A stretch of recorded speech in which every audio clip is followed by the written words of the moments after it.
Proverbs is an interesting collection of sayings about how to live the good life. They're pithy, they're short, they're sometimes funny. And you will find Proverbs just after the book of Psalms, which has a P that is silent. And before the book of Ecclesiastes, in that first section of the Bible, we commonly call the Old Testament, that comes to us from the Hebrew people. The reading today is on page 585, and you can also access the reading on your tablet or smartphone via our guest internet access point. From Proverbs chapter 2, verses 1 through 15. My child, if you accept my words and treasure up my commandments within you, making your ear attentive to wisdom, and inclining your heart to understanding, if you indeed cry out for insight and raise your voice for understanding, if you seek it like silver and search for it as for hidden treasures, then you will understand the fear of the Lord and find the knowledge of God. For the Lord gives wisdom. From his mouth came knowledge and understanding. He stores up sound wisdom for the upright. He is a shield to those who walk blamelessly, guarding the paths of justice and preserving the way of his faithful ones.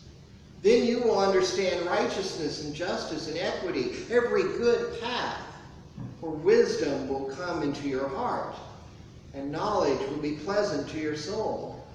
Prudence will watch over you, and understanding will guard you. It will save you from the way of evil, from those who speak perversely, who forsake the paths of uprightness, to walk in the ways of darkness, who rejoice in doing evil and delight in the perversiveness of evil, those whose paths are crooked and who are devious in their ways. Blessings on this reading of Holy Scripture this morning.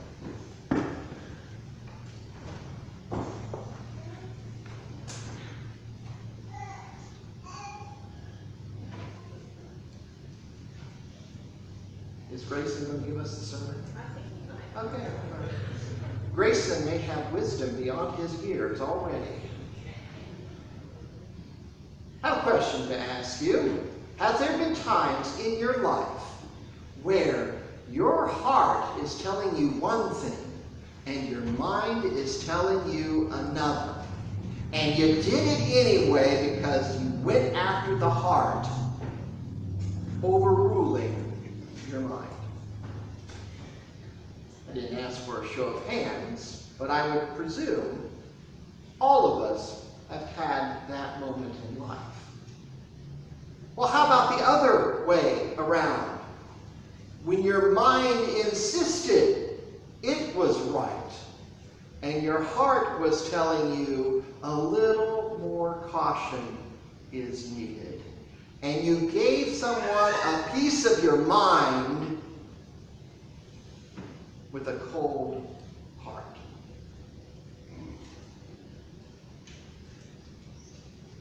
Have you done that? See, the interesting thing in the Old Testament is that there's no word for brains. The ancient Hebrew people didn't have a concept that thought occurred with neurons up here, but rather they had the same word for heart as they did for mind. Lev, because their experience had taught them that thoughts come from hearts, and that hearts become thoughts. And apparently Grayson's protesting to all of this. But the balance is there, is it not? Oftentimes we follow our heart to destruction, just as oftentimes we follow our thoughts to destruction. Because it isn't easy to balance the mind as well as the heart without losing some of one or all of the other. If we follow only our hearts, that emotional center, then we will be chasing constantly emotional highs to the detriment of our mind telling us no, no. And the emotions will never be enough for you. You'll be constantly chasing that addiction to have happiness. To keep the feelings high while abandoning thought that says caution. The same is true with just the mind and never the heart, because when nothing matters except logical conclusions of which can be based on your mind without any emotional context connected to it, then you become cold and, dare I say, heartless, because it has to fit the thought. It can't fit the emotion. So I think Scripture is cautious here with wisdom. There has to be something between thought as well as heart. There has to be something between mind and emotion. And oftentimes we're guilty of giving a piece of our mind when we should have been offering part of our hearts. And sometimes we should have offered part of our hearts when more often than not we withhold our mind.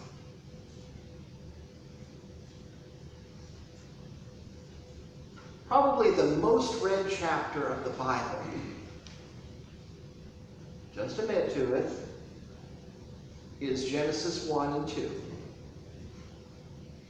I know the resolution in your mind, as well as perhaps the passion even in your heart, says, I'm going to read the Bible cover to cover. And we start at where? The beginning. And it prompts us well to say, well, look, it even says it. In the beginning. And we read a story over and over again. There was evening, and there was morning, the first day. There was evening, and there was morning, a second day. There was evening, and there was morning, a third day. Interestingly enough, light is first, sun is fourth day. Which brings up the question, now wait a minute here. The light was, how was there evening and morning on those first 3 days if there was no sun until fourth day? And for thousands of years, we recognize that actually there are two creation stories. There's chapter 1, and then there's parts of chapter 2. There's two different versions. But for thousands of years, we accepted that this must be how God did it.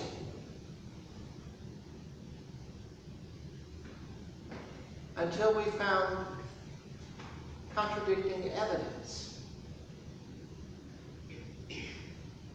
Then what does our heart say? What does our mind say? Because there are those who follow their minds. There are those who follow just their hearts. And for some, it was a great explanation for the fact that perhaps this story really isn't about, quote, how God did it, but rather it's why God did it. Maybe it's not too tough to figure out that perhaps that first chapter of Genesis is not creation, how I did it, but how wonderful creation is in poetry. That evening and morning and everything is called good. Maybe the bigger story of chapter 1 of Genesis is not how God made it. Perhaps it's more a case of what God isn't saying. God doesn't declare anything bad. And perhaps even more telling, God tells us that each of those things that are created are not God's.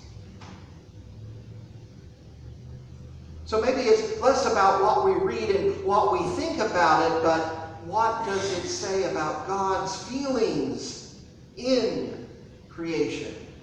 That it's bountiful, that it's abundant, that it sustains, creates, multiplies, and it is all good. The second version of creation makes the creation of humankind the final act of the story, which everything centers around that relationship between God and humankind, because it's only to humankind that God literally breathed into. And it became, in the Hebrew word nephesh. Not expecting any Hebrew scholars out here, but nephesh is living soul. Now, as you would imagine, there has been a battle since the discovery of ancient artifacts, ancient bones, dinosaurs, Darwin's theory of evolution, of which there's been a division that says all that stuff is the devil misleading you, as well as those saying, hey, it shows the earth is older. That there may have been stages and opportunities and stuff. But what happens more often than not is the sides get so divided that they can't even see one another. You know, there are only two types of people who are completely and totally right and wrong at the same time. There's only two kinds of people who have absolutely no doubt in their lives. Fools and fanatics.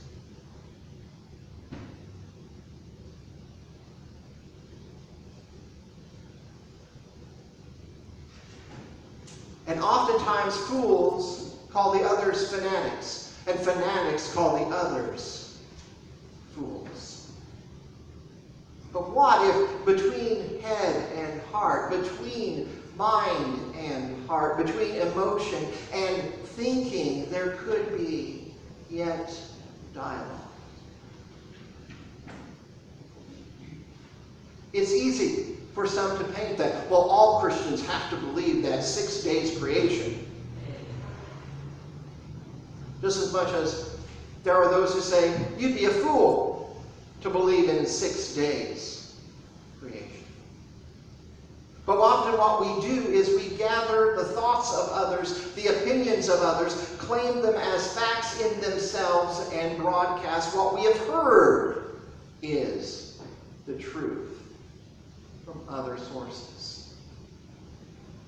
It was a remarkable discovery for me when I went to seminary and studied our scriptures, that I discovered that more often than not, the issue is not with what the scripture had written down, but more often it was who interpreted it to mean something. Fools and fanatics. Hearts more than heads. Heads at times more than hearts.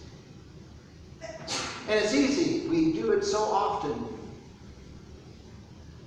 If we find someone who is of a different opinion, then we cast all of that same group in the same dissenting opinion. And that would be wrong, because we know for ourselves that fool and fanatic, there's a wide gap between. And maybe we shouldn't have the conversations of proving that our side is right, or giving the evidence that their side is foolish. But perhaps maybe we should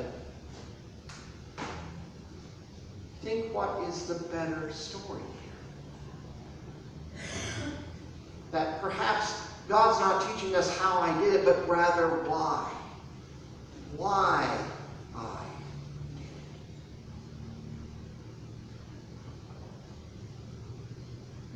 written out there on the sky, written on the very earth, written in the flowers, the plants, plant eaters, meat eaters. I love all. I make all. Because oftentimes we get caught up with the fact that unity often means for humankind uniformity. We decide this with our own corporate structures, that if everyone was the same shopper, then we can sell the exact same thing to them. If everyone believed the same way, then we can sell the same beliefs. And the issue is that God finds beauty not in uniformity, but rather diversity. It all works. Isn't that incredible? It all works. There are more different species of bees than there are of flowers. And it's not a question of my faith to go 6 days seems a little short. It's not impossible for God. I wasn't there. But why? A good scientist would say they can't prove or disprove God, because that's not the nature of science in the first place. A science that declares itself a religion is something just as skeptical as a religion that decides itself a science. There are limitations to our understanding. There are the limitations we have with our hearts as well as our minds. And more often than not, instead of finding love in the other, we find opposition from the other, and we claim to defeat it as quickly as possible. For what purpose? So we feel better about our own fears and anxieties.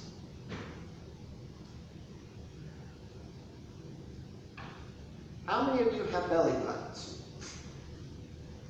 Wave your hand. I would hope all of you do. Everybody does. You know what? Everyone else also has opinions.